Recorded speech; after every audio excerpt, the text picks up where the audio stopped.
तो जय हिंद मेरे प्यारे बच्चों, कैसे हैं आप लोग। मैं आशा करता हूं कि आप लोग अच्छे होंगे, मस्त होंगे। तो आज हम समझेंगे अमीबा में पोषण। क्या समझेंगे? अमीबा में पोषण। जो अमीबा होता है अपना भोजन कैसे ग्रहण करता है, अमीबा अपना भोजन कैसे पकड़ता है, यानी अमीबा के हर एक चीज़ के बारे में, हर एक अंश के बारे में पूरा हम डीप से, पूरा हम डिटेल से समझेंगे। बस आप बोर्ड पे ध्यान से देखिए और मेरी बातों को समझने की कोशिश कीजिए। आपका एक एक डाउट क्लियर हो जाएगा। ठीक है, तो चलिए स्टार्ट करते हैं। तो सबसे पहले हम अमीबा के बारे में कुछ बेसिक चीज समझ लेते हैं कि अमीबा कैसा होता है, उसका शरीर का कार्य बेसिक समझ लेते हैं। ठीक है, देखिए अमीबा जो होता है सर्वहारी जीव होता है। कैसा होता है? सर्वहारी जीव। सर्वहारी जीव का मतलब होता है यानी अमीबा यानी ऐसा जीव जो सब कुछ खाता हो, यानी हर चीज खाता है, वैसे जीव को हम बोलते हैं सर्वहारी जीव। तो अमीबा कैसा होता है? सर्वहारी जीव होता है।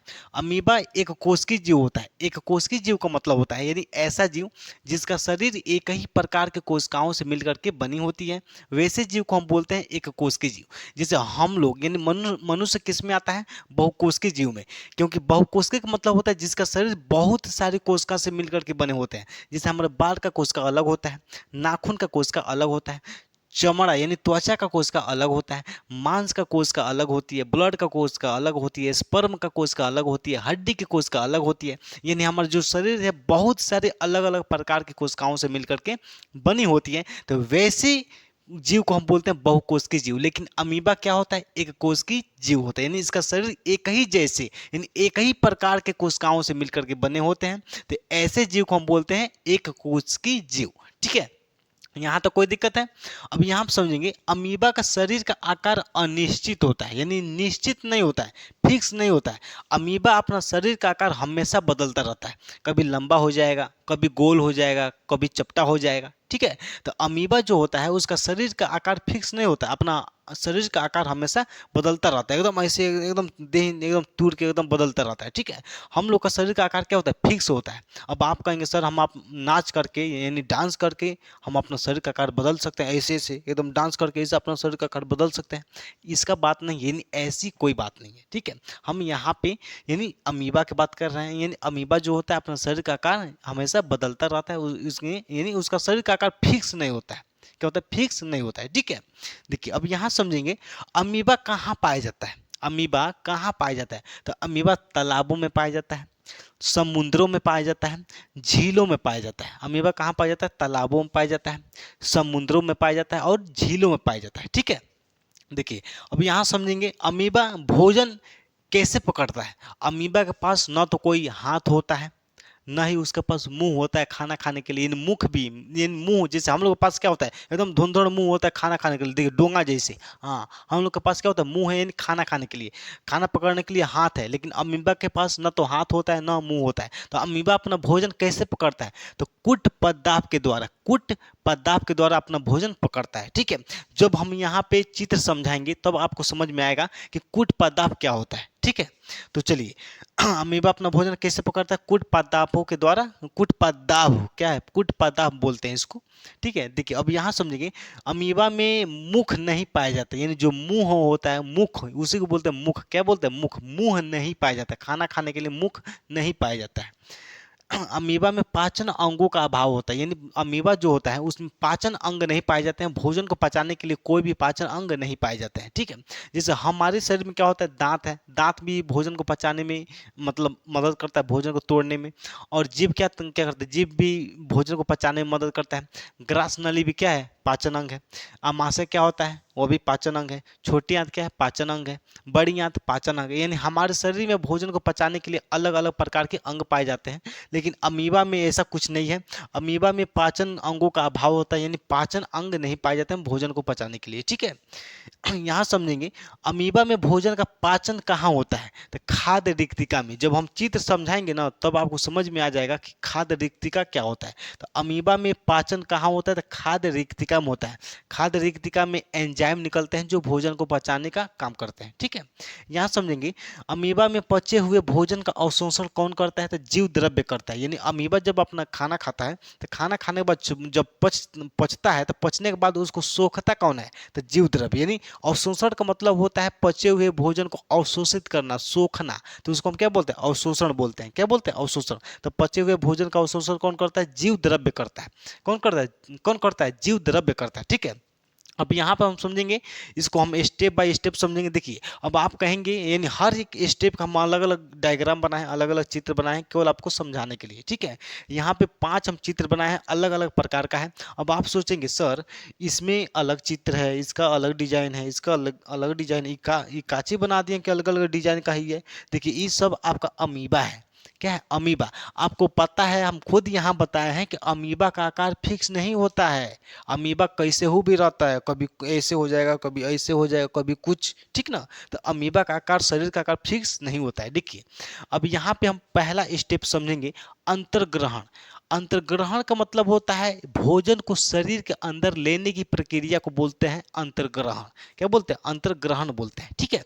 तो जब अमीबा अपने अगल बगल जब भोजन को देखता है, तो जब अमीबा अपने अगल बगल जब भोजन को देखता है, तो अमीबा अपना शरीर का आकार बदलने लगता है। यानी भोजन को पकड़ने के लिए अमीबा क्या करता है, अपना शरीर का आकार एकदम ऐसे देहिया तूर के एकदम आकार अपना बदलने लगता है, एकदम ऐसे कर लेता है, ऐसे बनाता है, ऐसे। यानी इसको हम बोलते हैं कुटपदाप। देखिए यहाँ ध्यान से देखिए, अमीबा क्या लगा देखिए ये है आपका खाद्य कण। क्या है? खाद्य कण। खाद्य कण का मतलब होता है भोजन, यानी खाना वाला खाना है। क्या है? ये है आपका अमीबा का खाना है।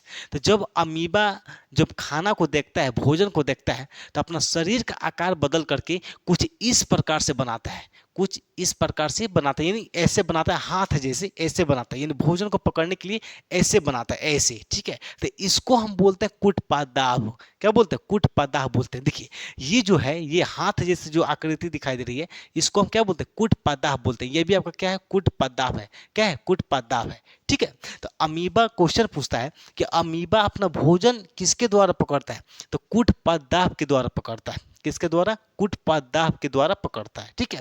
तो जब अमीबा यहाँ क्या है, देखिए अमीबा क्या है, भोजन को पकड़ने के लिए एकदम रेडी है, एकदम तैयार है, एकदम एकदम ऐसे एकदम तैयार, कुटपदाभ बना करके एकदम तैयार है, ठीक है। देखिए अब यहाँ पर दूसरा स्टेप में हम देखेंगे, दूसरा चित्र। दूसरा स्टेप होता है पाचन। क्या होता है? पाचन। यहाँ पे अमीबा भोजन को पकड़ा नहीं है, लेकिन पकड़ने के लिए क्या है? तैयार है।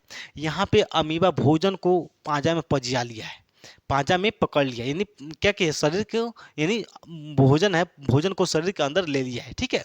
तो यहाँ देखिए, यहाँ पे पकड़ने के लिए तैयार है, लेकिन यहाँ पे अमीबा क्या किया? भोजन को पकड़ लिया है। जब पकड़ लेता है, देखिए यहाँ देखिए, ये जो अमीबा को जो शरीर का आकार यहाँ कुछ अलग है। क्या है? यानी पहले का अपेक्षा दूसरा क्या है? अलग है, ठीक है। तो यहाँ पे क्या किया? अमीबा भोजन को पांजा में से पकड़ लिया है। तो जब भोजन को पकड़ लेता है, तो अमीबा क्या करता है? अपने शरीर के अंदर खाद्य रिक्तिका बनाता है। क्या बनाता है? खाद्य रिक्तिका। देखिए इसको हम क्या बोलते हैं? कुटपदाप बोलते हैं।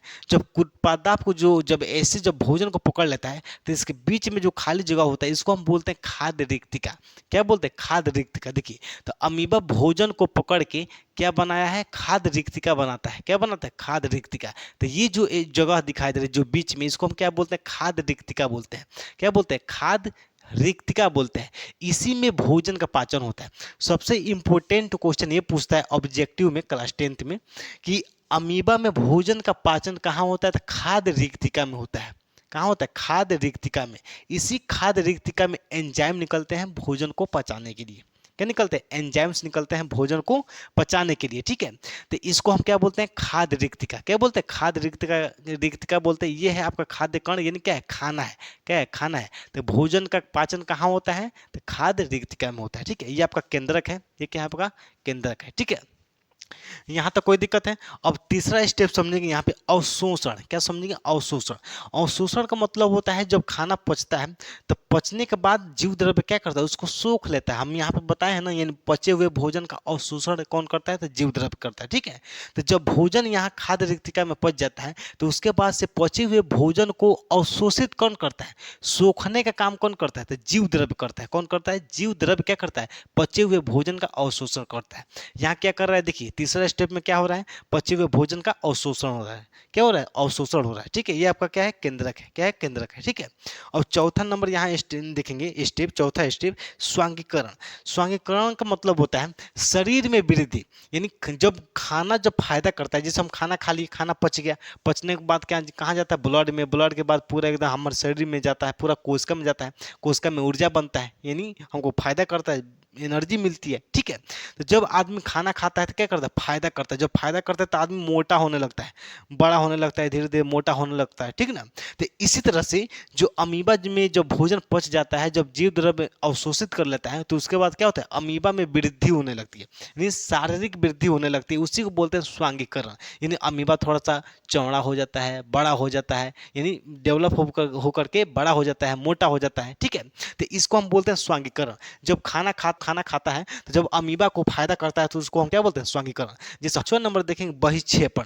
बहिक्षेपण का मतलब होता है कि जब यानी कोई भी जीव, जैसे हम लोग मान के चलिए, जैसे हम लोग हैं, जब खाना खाते हैं तो खाना भोजन के पचने के बाद कुछ कचरा बचता है।